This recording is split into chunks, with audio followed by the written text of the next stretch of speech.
Hey guys, তো আজকে খাচ্ছি হচ্ছে পান্তা ভাত। অনেক দিন পর পান্তা ভাতটা খাচ্ছি, কারণ মাঝে খাওয়াই হয় না।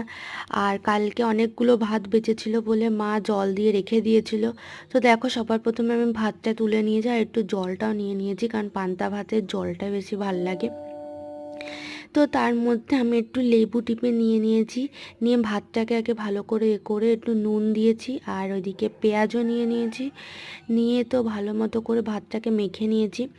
আর সত্যি কথা বলতে পান্তা ভাত কাঁচা লঙ্কা ছাড়া একদমই খাওয়া যাবেই না।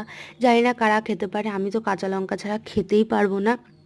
ওই জন্য আমি সবার ফার্স্টে আগে সুন্দর দেখে একটা কাঁচা লঙ্কা ভাতে মেখে নিয়েছি। আর মা ওইদিকে আলু ভাজা করছিল, তো মাকে বললাম একটু আলু ভাজা দাও, আলু ভাতে যখন নেই তো ভাজাটাই ভালো। তো ওইদিকে আমি একটু আলু ভাজা নিয়ে নিয়েছি। পরে আলু ভাজা আর একটু চানাচুরও নিয়েছিলাম। তো আলু ভাজা চানাচুর দিয়ে আমি খেলাম আমার পান্তা ভাত।